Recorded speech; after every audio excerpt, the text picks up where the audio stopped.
নমস্কার বন্ধুরা, মিনুর গপ্পসপ্পর চ্যানেলে তোমরা শুনছ রবীন্দ্রনাথ ঠাকুরের গল্পগুচ্ছের থেকে প্রতিহিংসা গল্পটি।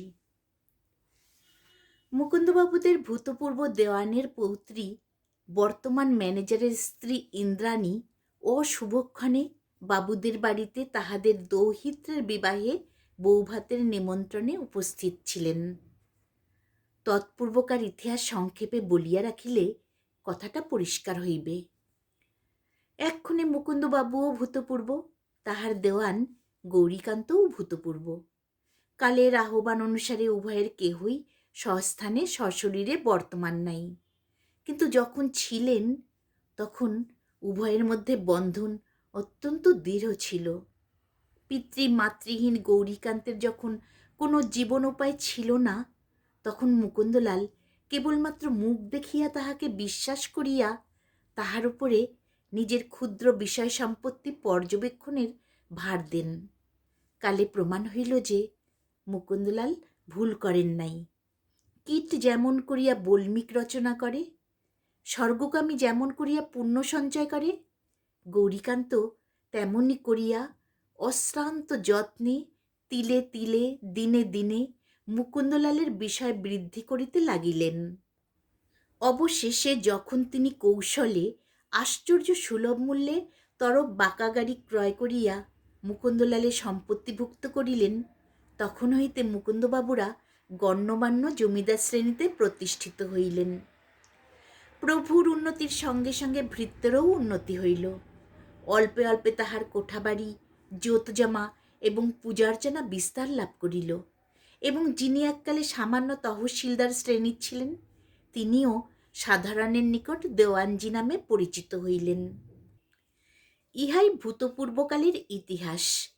বর্তমানকালে মুকুন্দবাবুর একটি পোষ্যপুত্র আছেন, তাহার নাম বিনোদ বিহারী, এবং গৌরীকান্তের সুশিক্ষিত নাতজামাই অম্বিকাচরণ তাহাদের ম্যানেজারের কাজ করিয়া থাকেন। দেওয়ানজি তাহার পুত্র রামকান্তকে বিশ্বাস করিতেন না, সেই জন্য বার্ধক্যবশত নিজে যখন কাজ ছাড়িয়া দিলেন, তখন পুত্রকে লঙ্ঘন করিয়া নাতজামাই অম্বিকাকে আপন কার্যে নিযুক্ত করিয়া দিলেন। কাজকর্ম বেশ চলিতেছে। পূর্বের আমলে যেমন ছিল এখনও সকলই প্রায় তেমনই আছে, কেবল একটা বিষয়ে একটু প্রভেদ ঘটিয়াছে। এখন প্রভুভৃত্যের সম্পর্ক কেবল কাজকর্মের সম্পর্ক, হৃদয়ের সম্পর্ক নাহি। পূর্বকালে টাকা সস্তা ছিল এবং হৃদয়টাও কিছু সুলভ ছিল। এখন সর্বসম্মতিক্রমে হৃদয়ের বাজে খরচটা এক প্রকার রহিত হইয়াছে। নিতান্ত আত্মীয়ের ভাগেই টানাটানি পড়িয়াছে, তা বাহিরের লোকে পাইবে কোথা হইতে? ইতিমধ্যে বাবুদের বাড়িতে দৌহিত্রের বিবাহে বৌভাতের নিমন্ত্রণে দেওয়ানজির পৌত্রী ইন্দ্রাণী গিয়া উপস্থিত হইল। সংসারটা কৌতূহলী অদৃষ্ট পুরুষের রাসায়নিক পরীক্ষাশালা। এখানে কতকগুলা বিচিত্র চরিত্র মানুষ একত্র করিয়া তাহাদের সংযোগ বিয়োগে নিয়ত কত চিত্র বিচিত্র অভূতপূর্ব ইতিহাস সৃজিত হইতেছে, তাহার আর সংখ্যা নাই।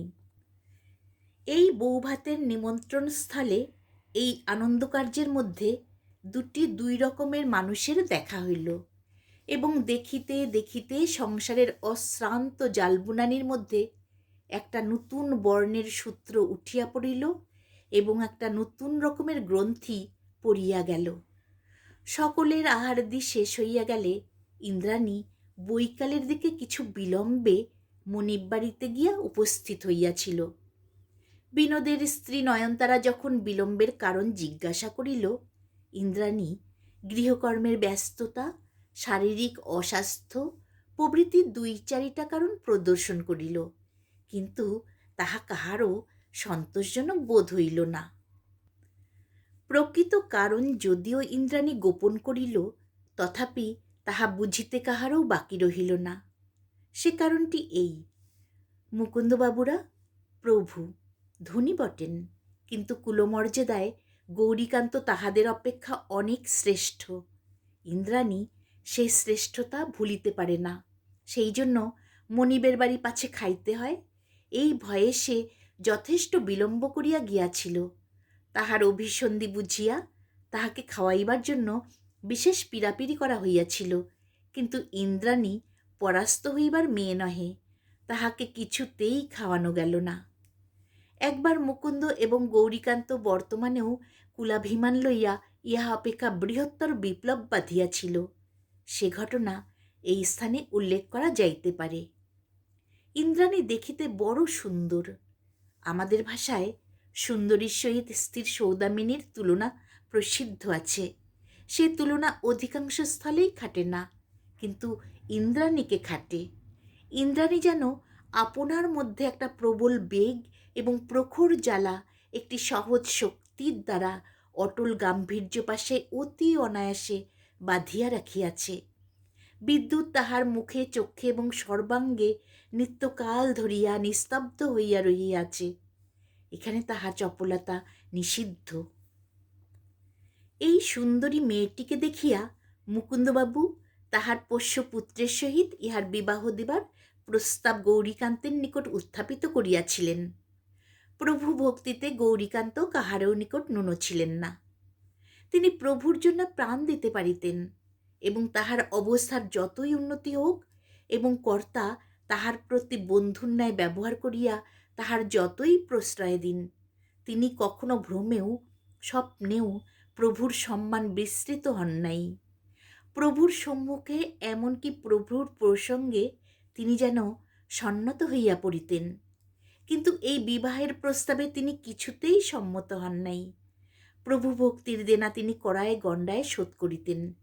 কুলমর্যাদার পাওনা তিনি ছাড়িবেন কেন? মুকুন্দলালের পুত্রের সহিত তিনি তাহার পৌত্রীর বিবাহ দিতে পারেন না। ভৃত্যের এই কুলগর্ব মুকুন্দলালের ভালো লাগে নাই। তিনি আশা করিয়াছিলেন এই প্রস্তাবের দ্বারা তাহার ভক্ত সেবকের প্রতি অনুগ্রহ প্রকাশ করা হইবে। গৌরীকান্ত যখন কথাটা সেভাবে লইলেন না, তখন মুকুন্দলাল কিছু দিন তাহার সহিত বাক্যালাপ বন্ধ করিয়া তাহাকে অত্যন্ত মনকষ্ট দিয়াছিলেন। প্রভুর এই বিমুখ ভাব গৌরীকান্তের বক্ষে মৃত্যু শেলের ন্যায় বাজিয়াছিল, কিন্তু তথাপি তিনি তাহার পৌত্রীর সহিত এক পিতৃমাতৃহীন দরিদ্র কুলীন সন্তানের বিবাহ দিয়া তাহাকে ঘরে পালন করিয়া নিজের অর্থে শিক্ষাদান করিতে লাগিলেন। সেই কুলমদ গর্বিত পিতামহের পৌত্রী ইন্দ্রাণী তাহার প্রভুগৃহে গিয়া আহার করিল না। ইহাতে তাহার প্রভুপত্নী নয়নতারার অন্তঃকরণে সুমধুর প্রীতিরস উদ্বেলিত হইয়া ওঠে নাই, সে কথা বলা বাহুল্য। তখন ইন্দ্রাণীর অনেকগুলি স্পর্ধা নয়নতারার বিদ্বেষ কষায়িত কল্পনাচক্ষে প্রকাশ পাইতে লাগিল। প্রথম, ইন্দ্রাণী অনেক গহনা পরিয়া অত্যন্ত সুসজ্জিত হইয়া আসিয়াছিল। মনিব বাড়িতে এত ঐশ্বর্যের আড়ম্বর করিয়া প্রভুদের সহিত সমকক্ষতা দেখাইবার কি আবশ্যক ছিল? দ্বিতীয়, ইন্দ্রাণীর রূপের গর্ব। ইন্দ্রাণীর রূপটা ছিল সে বিষয়ে সন্দেহ নাই, এবং নিম্নপদস্থ ব্যক্তির এত অধিক রূপ থাকা অনাবশ্যক এবং অন্যায় হইতে পারে, কিন্তু তাহার গর্বটা সম্পূর্ণ নয়নতারার কল্পনা। রূপের জন্য কাহাকেও দোষী করা যায় না। এই জন্য নিন্দা করিতে হইলে অগত্যা গর্বের অবতারণা করিতে হয়। তৃতীয়, ইন্দ্রাণীর দাম্ভিকতা, চলিত ভাষায় যাহাকে বলে দেমাক। ইন্দ্রাণীর একটি স্বাভাবিক গাম্ভীর্য ছিল। অত্যন্ত প্রিয় পরিচিত ব্যক্তি ব্যতীত সে কাহারও সহিত মাখামাখি করিতে পারিত না। তাহা ছাড়া গায়ে পড়িয়া একটা শোরগোল করা, অগ্রসর হইয়া সকল কাজে হস্তক্ষেপ করিতে যাওয়া, সেও তাহার স্বভাবসিদ্ধ ছিল না।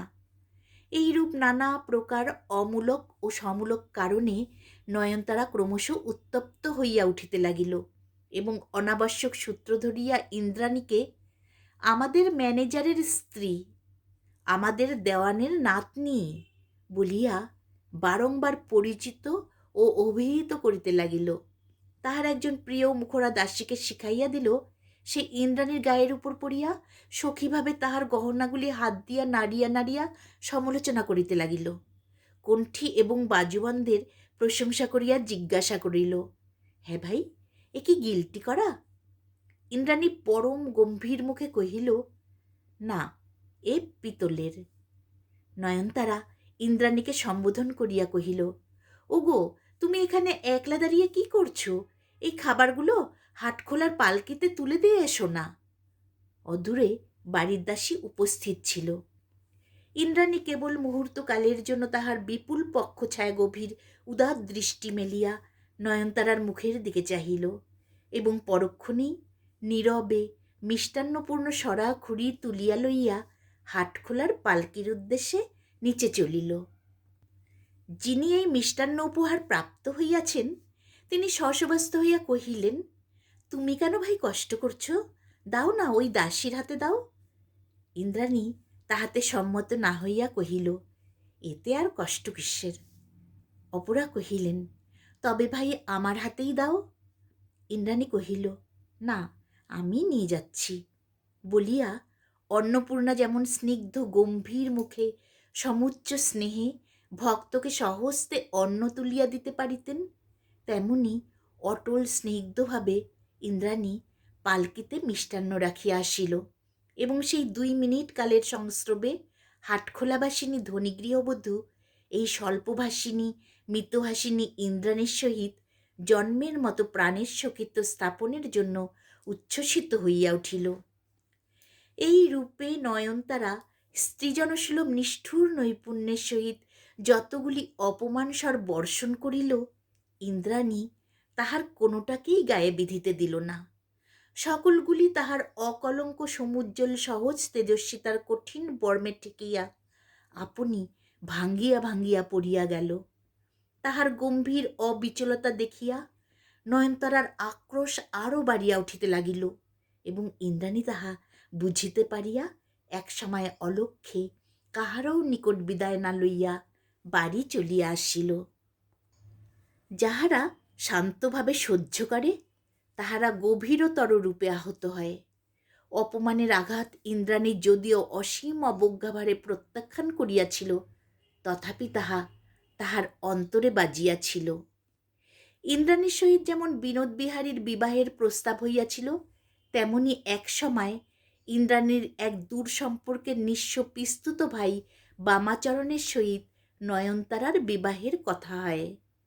সেই বামাচরণ এখন বিনোদের সেরেস্তায় একজন সামান্য কর্মচারী। ইন্দ্রাণীর এখনও মনে পড়ে বাল্যকালে একদিন নয়নতারার বাপ নয়নকে সঙ্গে করিয়া তাহাদের বাড়িতে আসিয়া বামাচরণের সহিত তাহার কন্যার বিবাহের জন্য গৌরীকান্তকে বিস্তর অনুনয় বিনয় করিয়াছিলেন। সেই উপলক্ষে ক্ষুদ্র বালিকা নয়নতারার অসামান্য প্রগল্ভতায় গৌরীকান্তের অন্তঃপুরে সকলেই আশ্চর্য এবং কৌতুকান্বিত হইয়াছিলেন এবং তাহার সেই অকালপক্বতার নিকট মুখচোরা লাজুক ইন্দ্রাণী নিজেকে নিতান্ত অক্ষমা অনভিজ্ঞা জ্ঞান করিয়াছিল। গৌরীকান্ত এই মেয়েটির অনর্গল কথায় বার্তায় এবং চেহারায় বড়ই খুশি হইয়াছিলেন, কিন্তু কুলের যৎকিঞ্চিৎ ত্রুটি থাকায় বামাচরণের সহিত ইহার বিবাহ প্রস্তাবে মত দিলেন না। অবশেষে তাহারই পছন্দে এবং তাহারই চেষ্টায় অকুলীন বিনোদের সহিত নয়নতারার বিবাহ হয়। এই সকল কথা মনে করিয়া ইন্দ্রাণী কোনো সান্ত্বনা পাইল না, বরং অপমান আরও বেশি করিয়া বাজিতে লাগিল। মহাভারতে বর্ণিত শুক্রাচার্য দুহিতা দেবযানী এবং শর্মিষ্ঠার কথা মনে পড়িল। দেবযানী যেমন তাহার প্রভুকন্যা শর্মিষ্ঠার দর্পচূর্ণ করিয়া তাহাকে দাসী করিয়াছিল, ইন্দ্রাণী যদি তেমনই করিতে পারিত তবেই যথোপযুক্ত বিধান হইত। এক সময় ছিল যখন দৈত্যদের নিকট দৈত্যগুরু শুক্রাচার্যের ন্যায় মুকুন্দবাবুর পরিবার বর্গের নিকট তাহার পিতামহ গৌরীকান্ত একান্ত আবশ্যক ছিলেন। তখন তিনি যদি ইচ্ছা করিতেন তবে মুকুন্দবাবুকে হীনতা স্বীকার করাইতে পারিতেন, কিন্তু তিনি মুকুন্দলালের বিষয় সম্পত্তিকে উন্নতির চরম সীমায় উত্তীর্ণ করিয়া দিয়া সর্বপ্রকার শৃঙ্খলা স্থাপন করিয়া গিয়াছেন। অতএব আজ আর তাহাকে স্মরণ করিয়া প্রভুদের কৃতজ্ঞ হইবার আবশ্যকতা নাই। ইন্দ্রাণী মনে করিল বাঁকাগাড়ি পরগনা তাহার পিতামহ অনায়াসে নিজের জন্যই কিনিতে পারিতেন, তখন তাহার সে ক্ষমতা জন্মিয়াছিল। তাহা না করিয়া তিনি সেটা মনিবকে কিনিয়া দিলেন।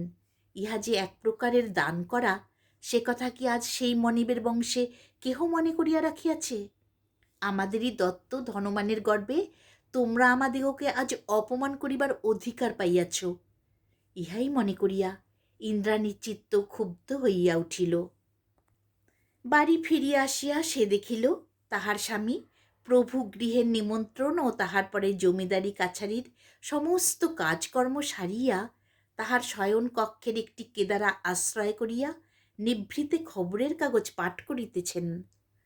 অনেকের ধারণা আছে যে স্বামী স্ত্রী স্বভাব প্রায়ই একরূপ হইয়া থাকে। তাহার কারণ দৈবাৎ কোনো কোনো স্থলে স্বামী স্ত্রীর স্বভাবের মিল দেখিতে পাইলে সেটা আমাদের নিকট এমন সমুচিত এবং সঙ্গত বলিয়া বোধ হয় যে আমরা আশা করি এই নিয়ম বুঝি অধিকাংশ স্থলেই খাটে। যাহা হোক, বর্তমান ক্ষেত্রে অম্বিকাচরণের সহিত ইন্দ্রাণীর দুই একটা বিষয়ে বাস্তবিক স্বভাবের মিল দেখা যায়। অম্বিকাচরণ তেমন মিশুক লোক নাহেন। তিনি বাহিরে যান কেবলমাত্র কাজ করিতে। নিজের কাজ সম্পূর্ণ শেষ করিয়া এবং অন্যকে পুরো মাত্রায় কাজ করাইয়া বাড়ি আসিয়া যেন তিনি অনাত্মীয়তার আক্রমণ হইতে আত্মরক্ষা করিবার জন্য এক দুর্গম দুর্গের মধ্যে প্রবেশ করেন। বাহিরে তিনি এবং তাহার কর্তব্য কর্ম, ঘরের মধ্যে তিনি এবং তাহার ইন্দ্রাণী, ইহাতেই তাহার সমস্ত জীবন পর্যাপ্ত। ভূষণের ছটা বিস্তার করিয়া যখন সুসজ্জিতা ইন্দ্রাণী ঘরে প্রবেশ করিল, তখন অম্বিকাচরণ তাহাকে পরিহাস করিয়া কি একটা কথা বলিবার উপক্রম করিলেন, কিন্তু সহসা ক্ষান্ত হইয়া চিন্তিতভাবে জিজ্ঞাসা করিলেন, তোমার কি হয়েছে? ইন্দ্রাণী তাহার সমস্ত চিন্তা হাসিয়া উড়াইয়া দেবার চেষ্টা করিয়া কহিল, কি আর হবে, সম্প্রতি আমার স্বামীরত্নের সহিত সাক্ষাৎ হয়েছে। অম্বিকা খবরের কাগজ ভূমিতলে ফেলিয়া দিয়া কহিলেন, সে তো আমার অগোচর নেই। তৎপূর্বে? ইন্দ্রাণী একে একে গহনা খুলিতে খুলিতে বলিল, তৎপূর্বে স্বামিনীর কাছ থেকে সমাদর লাভ হয়েছে। অম্বিকা জিজ্ঞাসা করিলেন, সমাদরটা কি রকমের? ইন্দ্রাণী স্বামীর কাছে আসিয়া তাহার কেদারার হাতার উপর বসিয়া তাহার গ্রীবা বেষ্টন করিয়া উত্তর করিল, তোমার কাছ থেকে যে রকমের পাই ঠিক সে রকমের নয়। তাহার পর ইন্দ্রাণী একে একে সকল কথা বলিয়া গেল। সে মনে করিয়াছিল স্বামীর কাছে এ সকল অপ্রিয় কথার উত্থাপন করিবে না, কিন্তু সে প্রতিজ্ঞা রক্ষা হইল না, এবং ইহার অনুরূপ প্রতিজ্ঞাও ইন্দ্রাণী ইতিপূর্বে কখনও রক্ষা করিতে পারে নাই। বাহিরের লোকের নিকট ইন্দ্রাণী যতই সংযত সমাহিত হইয়া থাকিত, স্বামীর নিকটে সে সেই পরিমাণে আপন প্রকৃতির সমুদয় স্বাভাবিক বন্ধন মোচন করিয়া ফেলিত, সেখানে লেশমাত্র আত্মগোপন করিতে পারিত না। অম্বিকাচরণ সমস্ত ঘটনা শুনিয়া মর্মান্তিক ক্রুদ্ধ হইয়া উঠিলেন, বলিলেন, এখনই আমি কাজে ইস্তফা দেব। তৎক্ষণাৎ তিনি বিনোদবাবুকে এক কড়া চিঠি লিখিতে উদ্যত হইলেন। ইন্দ্রাণী তখন চৌকির হাতা হইতে নিচে নামিয়া মাদুর পাতা মেজের উপর স্বামীর পায়ের কাছে বসিয়া তাহার কোলের উপর বাহু রাখিয়া বলিল, এত তাড়াতাড়ি কাজ নেই, চিঠি আজ থাক, কাল সকালে যা হয় স্থির করো। অম্বিকা উত্তেজিত হইয়া উঠিয়া কহিলেন, না, আর এক দণ্ড বিলম্ব করা উচিত নয়। ইন্দ্রাণী তাহার পিতামহের হৃদয় মৃণালে একটি মাত্র পদ্মের মতো ফুটিয়া উঠিয়াছিল। তাহার অন্তর হইতে সে যেমন স্নেহরস আকর্ষণ করিয়া লইয়াছিল, তেমনি পিতামহর চিত্তাসঞ্চিত অনেকগুলি ভাব সে অলক্ষ্যে গ্রহণ করিয়াছিল। মুকুন্দলালের পরিবার প্রতি গৌরীকান্তের যে একটি অচল নিষ্ঠা ও ভক্তি ছিল, ইন্দ্রাণী যদিও তাহা সম্পূর্ণ প্রাপ্ত হয় নাই, কিন্তু প্রভু পরিবারের হিত সাধনে জীবন অর্পণ করা যে তাহাদের কর্তব্য, এই ভাবটি তাহার মনে দৃঢ়বদ্ধমূল হইয়া গিয়াছিল। তাহার সুশিক্ষিত স্বামী ইচ্ছা করিলে ওকালিত করিতে পারিতেন, সম্মানজনক কাজ লইতে পারিতেন, কিন্তু তাহার স্ত্রী হৃদয়ের দৃঢ় সংস্কার অনুসরণ করিয়া তিনি অনন্য মনে সন্তুষ্ট চিত্তে বিনোদের বিষয় সম্পত্তির তত্ত্বাবধান করিতেছিলেন। ইন্দ্রাণী যদিও অপমানে আহত হইয়াছিল, তথাপি তাহার স্বামী যে বিনোদ বিহারীর কাজ ছাড়িয়া দিবে এ তাহার কিছুতেই মনে লইল না। ইন্দ্রাণী তখন যুক্তির অবতারণা করিয়া মৃদু মিষ্ট স্বরে কহিল, বিনোদবাবুর তো কোনো দোষ নেই, তিনি এর কিছুই জানেন না। তার স্ত্রীর উপর রাগ করে তুমি হঠাৎ তাড়াতাড়ি তার সঙ্গে ঝগড়া করতে যাবে কেন? শুনিয়া অম্বিকাবাবু উচ্চৈস্বরে হাসিয়া উঠিলেন। নিজের সংকল্প তাহার নিকট অত্যন্ত হাস্যকর বলিয়া বোধ হইল। তিনি কহিলেন, সে একটা কথা বটে, কিন্তু মনিব হন আর যিনি হন ওদের ওখানে আর কখনো তোমাকে পাঠাচ্ছি নে। এই অল্প একটু ঝড়েই সেদিনকার মতো মেঘ কাটিয়া গেল। গৃহ প্রসন্ন হইয়া উঠিল এবং স্বামীর বিশেষ আদরে ইন্দ্রাণী বাহিরের সমস্ত অনাদর বিস্মৃত হইয়া গেল। বিনোদবিহারী অম্বিকাচরণের উপর সম্পূর্ণ ভার দিয়া জমিদারির কাজ কিছুই দেখিতেন না। নিতান্ত নির্ভর ও অতি নিশ্চয়তা বশত কোনো কোনো স্বামী ঘরের স্ত্রীকে যেরূপ অবহেলার চক্ষে দেখিয়া থাকে, নিজের জমিদারির প্রতিও বিনোদের কতকটা সেই ভাবের উপেক্ষা ছিল। জমিদারির আয় এতই নিশ্চিত, এতই বাধা যে তাহাকে আয় বলিয়া বোধ হয় না, তাহা অভ্যস্ত এবং তাহার কোনো আকর্ষণ ছিল না। বিনোদের ইচ্ছা ছিল একটা সংক্ষেপে সুড়ঙ্গপথ অবলম্বন করিয়া হঠাৎ এক রাত্রির মধ্যে কুবেরের ভাণ্ডারের মধ্যে প্রবেশ করিবেন। সেই জন্য নানা লোকের পরামর্শে তিনি গোপনে নানা প্রকার আজগবি ব্যবসায়ে হস্তক্ষেপ করিতেন। কখনো স্থির হইত দেশের সমস্ত বাবলা গাছ জমা লইয়া গরুর গাড়ির চাকা তৈরি করাইবেন। কখনো পরামর্শ হইত সুন্দরবনের সমস্ত মধুচক্র তিনি আহরণ করিবেন। কখনো লোক পাঠাইয়া পশ্চিম প্রদেশের বনগুলি বন্দোবস্ত করিয়া হরিতকির ব্যবসায় একচেটে করিবার আয়োজন হইত। বিনোদ মনে মনে ইহা বুঝিতেন যে অন্য লোক শুনিলে হাসিবে, সেই জন্য কাহারও কাছে প্রকাশ করিতে চাহিতেন না। বিশেষত অম্বিকাচরণকে তিনি একটু বিশেষ লজ্জা করিতেন। অম্বিকা পাছে মনে করেন তিনি টাকাগুলো নষ্ট করিতে বসিয়াছেন, সেজন্য মনে মনে সংকুচিত ছিলেন।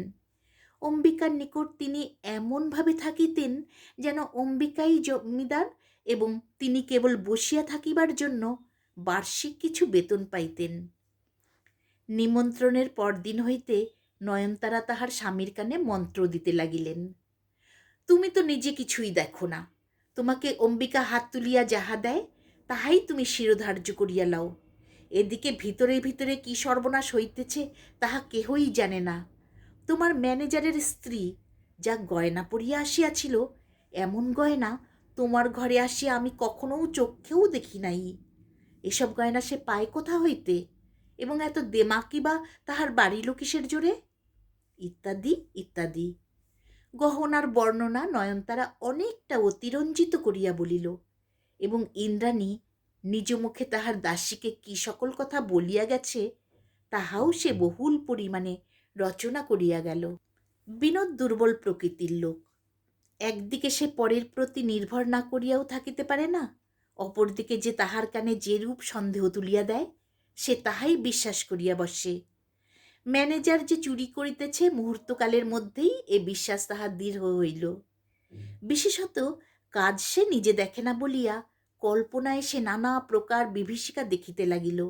অথচ কেমন করিয়া ম্যানেজারের চুরি ধরিতে হইবে তাহারও রাস্তা সে জানে না।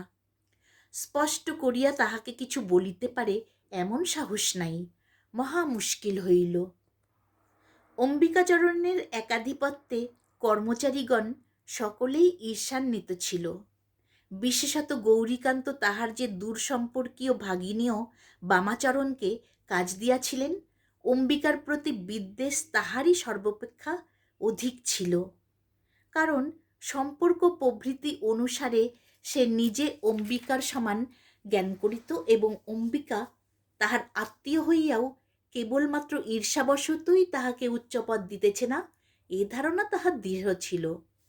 পদ পাইলেই পদের উপযুক্ত যোগ্যতা আপনি যোগায়, এই তাহার মত। বিশেষত ম্যানেজারের কাজকে সে অত্যন্ত তুচ্ছ জ্ঞান করিত। বলিত, সেকালে রথের উপর যেমন ধ্বজা থাকিত, আজকাল অফিসের কাজে ম্যানেজার সেই রূপ। ঘোড়া বেটা খাটিয়া মারে, আর ধ্বজা মহাশয় রথের সঙ্গে সঙ্গে কেবল দর্পভরে দুলিতে থাকেন। বিনোদ ইতিপূর্বে কাজকর্মের কোনো খোঁজখবর লইত না। কেবল যখন ব্যবসা উপলক্ষে হঠাৎ অনেক টাকার প্রয়োজন হইত, তখন গোপনে খাজাঞ্চিকে ডাকিয়া জিজ্ঞাসা করিত, এখন তহবিলে কত টাকা আছে? খাজাঞ্চি টাকার পরিমাণ বলিলে কিঞ্চিত ইতস্তত করিয়া সে টাকাটা চাহিয়া ফেলিত, যেন তাহা পরের টাকা। খাজাঞ্চি তাহার নিকট সই করিয়া টাকা দিত। তাহার পরে কিছুকাল ধরিয়া অম্বিকাবাবুর নিকট বিনোদ কুণ্ঠিত হইয়া থাকিত। কোনো মতে তাহার সহিত সাক্ষাৎ না হইলেই আরাম বোধ করিত। অম্বিকাচরণ মাঝে মাঝে ইহা লইয়া বিপদে পড়িতেন, কারণ জমিদারের অংশ জমিদারকে দিয়া তহবিলে প্রায় আমানতি, সদর খাজনা অথবা আমলাবর্গের বেতন প্রভৃতি খরচের টাকা জমা থাকিত। সে টাকা অন্যায় ব্যয় হইয়া গেলে বড়ই অসুবিধা ভোগ করিতে হইত। কিন্তু বিনোদ টাকা লইয়া এমনই চোরের মতো লুকাইয়া বেড়াইত যে তাহাকে এ সম্বন্ধে কোনো কথা বলিবার অবসর পাওয়া যাইত না। পত্র লিখিলেও কোনো ফল হইত না, কারণ লোকটার কেবল চক্ষু লজ্জা ছিল, আর কোনো লজ্জা ছিল না। এই জন্য সে কেবল সাক্ষাৎকারকে ডরাইত। ক্রমে যখন বিনোদ বাড়াবাড়ি করিতে লাগিল, তখন অম্বিকাচরণ বিরক্ত হইয়া লোহার সিন্দুকের চাবি নিজের কাছে রাখিলেন। বিনোদের গোপনে টাকা লওয়া একেবারে বন্ধ হইল। অথচ লোকটা এতই দুর্বল প্রকৃতি যে প্রভু হইয়াও স্পষ্ট করিয়া এ সম্বন্ধে কোনো প্রকার বল খাটাইতে পারিল না। অম্বিকাচরণের বৃথা চেষ্টা। অলক্ষ্মী যাহার সহায়, লোহার সিন্দুকের চাবি তাহার টাকা আটক করিয়া রাখিতে পারে না, বরং হিতে বিপরীত হইল। কিন্তু সে সকল কথা পরে হইবে। অম্বিকাচরণের কড়া নিয়মে বিনোদ ভিতরে ভিতরে অত্যন্ত উত্ত্যক্ত হইয়াছিল। এমন সময় নয়নতারা যখন তাহার মনে সন্দেহ জন্মাইয়া দিল, তখন সে কিছু খুশি হইল। গোপনে একে একে নিম্নতন কর্মচারীদের ডাকিয়া সন্ধান লইতে লাগিল। তখন বামাচরণ তাহার প্রধান চর হইয়া উঠিল। গৌরীকান্তের আমলে দেওয়ানজি বলপূর্বক পার্শ্ববর্তী জমিদারের জমিতে হস্তক্ষেপ করিতে কুণ্ঠিত হইত না। এমন করিয়া তিনি অনেকের অনেক জমি অপহরণ করিয়াছেন, কিন্তু অম্বিকাচরণ কখনো সে কাজে প্রবৃত্ত হইতেন না, এবং মকদ্দমা বাঁধিবার উপক্রম হইলে তিনি যথাসাধ্য আপোষের চেষ্টা করিতেন। বামাচরণ ইহারই প্রতি প্রভু দৃষ্টি আকর্ষণ করিল, স্পষ্ট বুঝাইয়া দিল অম্বিকাচরণ নিশ্চয়ই অপরপক্ষ হইতে ঘুষ লইয়া মনিবের ক্ষতি করিয়া আপোষ করিয়াছে। বামাচরণের নিজেরও বিশ্বাস তাহাই। যাহার হাতে ক্ষমতা আছে সে যে ঘুষ না লইয়া থাকিতে পারে না, ইহা সে মরিয়া গেলেও বিশ্বাস করিতে পারে না। এই রূপে গোপনে নানা মুখ হইতে ফুৎকার পাইয়া বিনোদের সন্দেহ শিখা ক্রমেই বাড়িয়া উঠিতে লাগিল। কিন্তু সে প্রত্যক্ষভাবে কোনো উপায় অবলম্বন করিতেই সাহস করিল না। এক চক্ষুলজ্জা, দ্বিতীয় আশঙ্কা, পাছে সমস্ত অবস্থাভিজ্ঞ অম্বিকাচরণ তাহার কোনো অনিষ্ট করে। অবশেষে নয়নতারা স্বামীর এই কাপুরুষতায় জ্বলিয়া পুড়িয়া বিনোদের অজ্ঞাতসারে একদিন অম্বিকাচরণকে ডাকিয়া পর্দার আড়াল হইতে বলিলেন, তোমাকে আর রাখা হবে না, তুমি বামাচরণকে সমস্ত হিসেব বুঝিয়ে দিয়ে চলে যাও। তাহার সম্বন্ধে বিনোদের নিকট আন্দোলন উপস্থিত হইয়াছে, সে কথা অম্বিকা পূর্বেই আভাসে জানিতে পারিয়াছিলেন। সেজন্য নয়নতারার কথায় তিনি তেমন আশ্চর্য হন নাই। তৎক্ষণাৎ বিনোদ বিহারীর নিকট গিয়া জিজ্ঞাসা করিলেন, আমাকে কি আপনি কাজ থেকে নিষ্কৃতি দিতে চান? বিনোদ শশব্যস্ত হইয়া কহিল, না, কখনোই না। অম্বিকাচরণ পুনর্বার জিজ্ঞাসা করিলেন, আমার উপর কি আপনার কোনো সন্দেহের কারণ ঘটেছে? বিনোদ অত্যন্ত অপ্রতিভ হইয়া কহিল, কিছুমাত্র না। অম্বিকাচরণ নয়নতারার ঘটনা উল্লেখ মাত্র না করিয়া আপিসে চলিয়া আসিলেন। বাড়িতে ইন্দ্রাণীকেও কিছু বলিলেন না। এইভাবে কিছু দিন গেল। এমন সময় অম্বিকাচরণ ইনফ্লুয়েঞ্জায় পড়িলেন। শক্ত ব্যামনাহে, কিন্তু দুর্বলতাবশত অনেক দিন আপিস কামাই করিতে হইল। সেই সময় সদর খাজনা দেয় এবং অন্যান্য কাজের বড় ভিড়। সেই জন্য একদিন সকালে রোগশয্যা ত্যাগ করিয়া অম্বিকাচরণ হঠাৎ আপিসে আসিয়া উপস্থিত হইলেন। সেদিন কেহই তাহাকে প্রত্যাশা করে নাই এবং সকলেই বলিতে লাগিল, আপনি বাড়ি যান, এত কাহিল শরীরে কাজ করিবেন না। অম্বিকাচরণ নিজের দুর্বলতার প্রসঙ্গ উড়াইয়া দিয়া ডেস্কে গিয়া বসিলেন। আমলারা সকলেই কিছু যেন অস্থির হইয়া উঠিল এবং হঠাৎ অত্যন্ত অতিরিক্ত মনোযোগের সহিত নিজ নিজ কাজে প্রবৃত্ত হইল। অম্বিকাচরণ ডেস্ক খুলিয়া দেখেন, তাহার মধ্যে তাহার একখানি কাগজও নাই। সকলকে জিজ্ঞাসা করিলেন, এ কি? সকলেই যেন আকাশ হইতে পড়িল। চোরে লইয়াছে কি ভূতে লইয়াছে কেহ ভাবিয়া স্থির করিতে পারিল না। বামাচরণ কহিল, আরে মশাই, আপনারা ন্যাকামি রেখে দিন, সকলেই জানেন ওর কাগজপত্র বাবু নিজে তলব করে নিয়ে গেছেন। অম্বিকা রুদ্ধ রোষে শ্বেতবর্ণ হইয়া জিজ্ঞাসা করিলেন, কেন? বামাচরণ কাগজ লিখিতে লিখিতে বলিল, সে আমরা কেমন করে বলবো? বিনোদ অম্বিকাচরণের অনুপস্থিতি সুযোগে বামাচরণের মন্ত্রণাক্রমে নতুন চাবি তৈয়ার করাইয়া ম্যানেজারের প্রাইভেট ডেস্ক খুলিয়া তাহার সমস্ত কাগজপত্র পরীক্ষা করিতে লইয়া গিয়াছেন। চতুর বামাচরণ সে কথা গোপন করিল না। অম্বিকা অপমানিত হইয়া কাজে ইস্তফা দেন, ইহা তাহার অনভিপ্রেত ছিল না। অম্বিকাচরণ ডেস্কে চাবি লাগাইয়া কম্পিত দেহে বিনোদের সন্ধানে গেলেন। বিনোদ বলিয়া পাঠাইল তাহার মাথা ধরিয়াছে। সেখান হইতে বাড়ি গিয়া হঠাৎ দুর্বল দেহে বিছানায় শুইয়া পড়িলেন। ইন্দ্রাণী তাড়াতাড়ি ছুটিয়া আসিয়া তাহাকে তাহার সমস্ত হৃদয়ে দিয়া যেন আবৃত করিয়া ধরিল। ক্রমে ইন্দ্রাণী সকল কথা শুনিল। স্থির সৌদামিনী আজ স্থির রহিল না, তাহার বক্ষ ফুলিতে লাগিল। বিস্ফারিত মেঘকৃষ্ণ চক্ষু প্রান্ত হইতে উন্মুক্ত বজ্রশিখা সুতীব্র উগ্র জ্বালা বিক্ষেপ করিতে লাগিল। এমন স্বামীর এমন অপমান, এত বিশ্বাসের এই পুরস্কার! ইন্দ্রাণীর এই অত্যুগ্র নিঃশব্দ রসদাহ দেখিয়া অম্বিকার রাগ থামিয়া গেল। তিনি যেন দেবতার শাসন হইতে পাপীকে রক্ষা করিবার জন্য ইন্দ্রাণীর হাত ধরিয়া বলিলেন, বিনোদ ছেলে মানুষ, দুর্বল স্বভাব, 5 জনের কথা শুনে তার মন বিগড়ে গেছে। তখন ইন্দ্রাণী 2 হস্তে তাহার স্বামীর গলদেশ বেষ্টন করিয়া তাহাকে বক্ষের কাছে টানিয়া লইয়া আবেগের সহিত চাপিয়া ধরিল এবং হঠাৎ তাহার 2 চক্ষুর রসদীপ্তি ম্লান করিয়া দিয়া ঝরঝর করিয়া অশ্রুজল ঝরিয়া পড়িতে লাগিল। পৃথিবীর সমস্ত অন্যায় হইতে, সমস্ত অপমান হইতে 2 বাহু পাশে টানিয়া লইয়া সে যেন তাহার হৃদয়ে দেবতাকে আপন হৃদয় মন্দিরে তুলিয়া রাখিতে চায়। স্থির হইল অম্বিকাচরণ এখনই কাজ ছাড়িয়া দিবেন। আজ আর কেহ তাহাতে কিছুমাত্র প্রতিবাদ করিল না। কিন্তু এই তুচ্ছ প্রতিশোধে ইন্দ্রাণীর মন কিছুই সান্ত্বনা মানিল না। যখন সন্দিগ্ধ প্রভু নিজেই অম্বিকাকে ছাড়াইতে উদ্যত, তখন কাজ ছাড়িয়া দিয়া তাহার আর কি শাসন হইল? কাজে জবাব দিবার সংকল্প করিয়াই অম্বিকার রাগ থামিয়া গেল। কিন্তু সকল কাজকর্ম, সকল আরাম বিশ্রামের মধ্যে ইন্দ্রাণীর রাগ তাহার হৃৎপিণ্ডের মধ্যে জ্বলিতে লাগিল। এমন সময়ে চাকর আসিয়া খবর দিল, বাবুদের বাড়ির খাজাঞ্চি আসিয়াছে। অম্বিকা মনে করিলেন বিনোদ স্বাভাবিক চক্ষুলজ্জাবশত খাজাঞ্চির মুখ দিয়া তাহাকে কাজ হইতে জবাব দিয়া পাঠাইয়াছেন।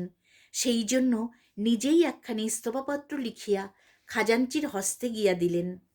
খাজাঞ্চি তৎসম্বন্ধে কোনো প্রশ্ন না করিয়া কহিল, সর্বনাশ হইয়াছে। অম্বিকা জিজ্ঞাসা করিলেন, কি হয়েছে?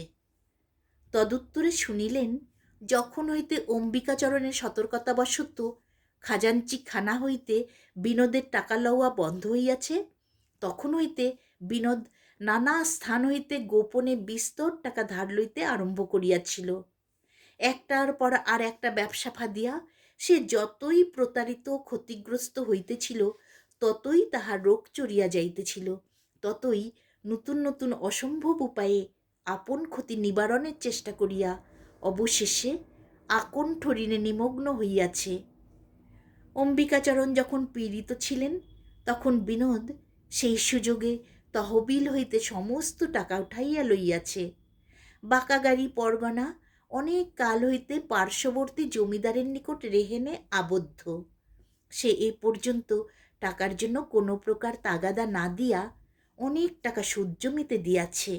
এখন সময় বুঝিয়া হঠাৎ বিক্রি করিয়া লইতে উদ্যত হইয়াছে। এই তো বিপদ। শুনিয়া অম্বিকাচরণ কিছুক্ষণ স্তম্ভিত হইয়া রহিলেন। অবশেষে কহিলেন, আজ কিছুই ভেবে উঠতে পারছি নে, কালের পরামর্শ করা যাবে। খাজাঞ্চি যখন বিদায় লইতে উঠিলেন, তখন অম্বিকা তাহার ইস্তফাপত্র চাহিয়া লইলেন।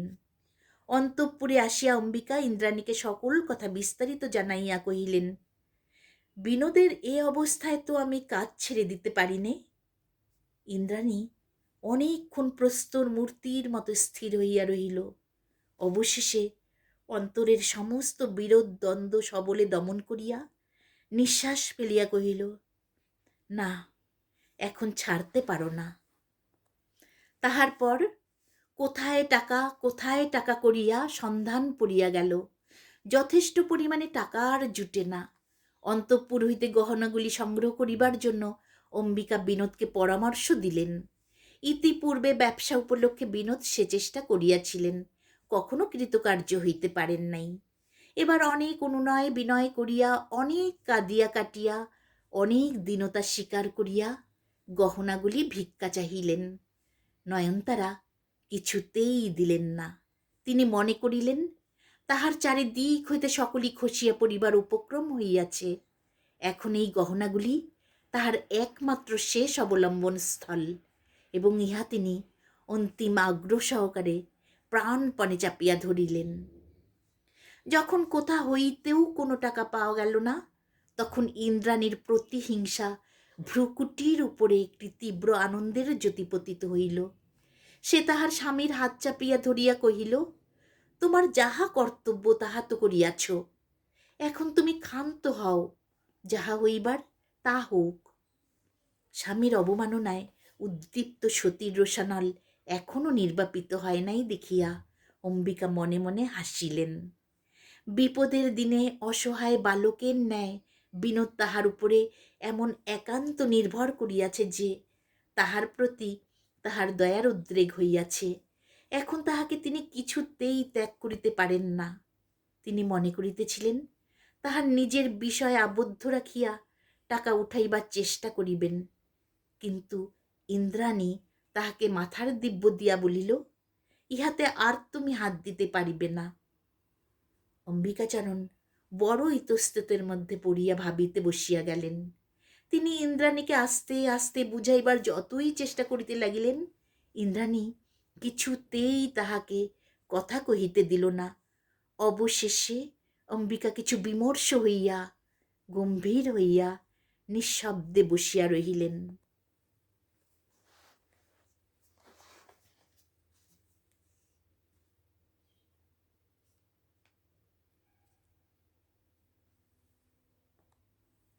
তখন ইন্দ্রাণী লোহার সিন্দুক খুলিয়া তাহার সমস্ত গহনা একটি বৃহৎ থালায় স্তূপাকার করিল, এবং সেই গুরুভার থালাটি বহু কষ্টে দুই হস্তে তুলিয়া ঈষৎ হাসিয়া তাহার স্বামীর পায়ের কাছে রাখিল।